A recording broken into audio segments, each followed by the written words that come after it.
Right,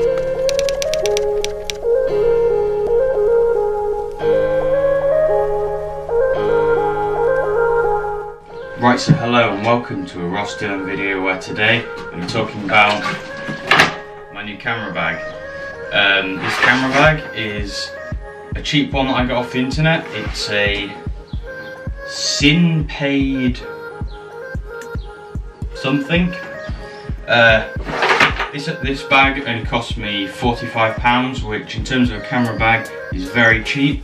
I wanted something that's a bit better than my Lowepro Fastpack 250 because I also wanted the laptop pouch because I'm about to go away on holiday. I want to be able to take my new laptop, and the Lowepro, the one I've got is the older one which doesn't have a laptop pouch, so I needed to change it. My first impression when I opened the package of this bag was actually that the quality is surprisingly good for the money. Something like this from a company like Lowepro would probably easily set you back way over 100 quid for something this size and with the compartments this has. But then you can sort of, in the odd places, see where the cuts are, such as stitching isn't very straight, the zips don't feel as nice. But overall, I've used this a couple of times now. I don't think anything's going to break anytime soon. And at £45, I think it's very good value if you're just starting out as a photographer or filmmaker. Another thing I like about this new camera bag is where you load your camera stuff in. It is a rear loading bag, which means if you're quite often in the streets or travelling, no one can nick your camera stuff out from the side without you noticing.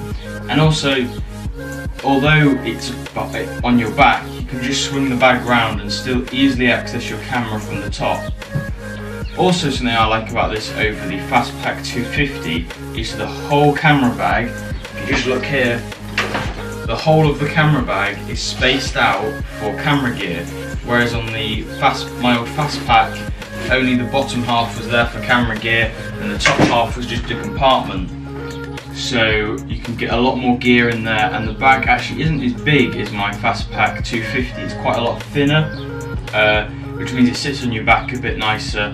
And going on to sitting on your back nicer, the padding on this is surprisingly good to say the cost.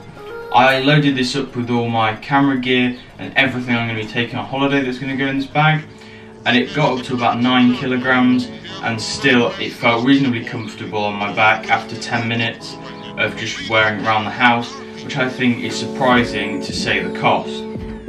Another thing saying surprising the cost is the included waterproof case. I mean, the colour's probably not the best choice, neon green, and it does have some weird sort of Chinese prints all over it, as you might be able to make out there. But it's nice that it's included if you want to keep all your camera gear nice and dry if you're going on any water rides or it's going to rain. So now I'll quickly show you a few internal shots of it. So this is me looking over my new camera bag here. So I'll start with the camera compartment. So I've got mine laid out here, so you could have the Canon 40D resting here. It's meant to be a divider here, so that my EOS M10 fits here, and I can have some accessories down there. I can fit more accessories here. I can have my 50 prime in there, my 35 to 70 in there, 75 to 300 in there. And I usually keep my action camera down here. So that's sort of the camera compartment. It's pretty large. If I just get a piece of A4 paper to show, so this is an A4 pad of paper. You can see that this is quite big. And then if we just look at it, the thickness of the bag, it's fairly thick as well, so you can get quite a lot in that bag. Then if we just zip that up, there's a little mesh here so that you can just access your top camera and nothing else will fall out, which is quite a useful thing.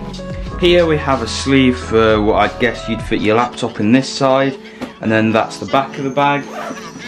Nice padding on the back. It should be air sort of mesh so the air can go through so your back doesn't sweat too much.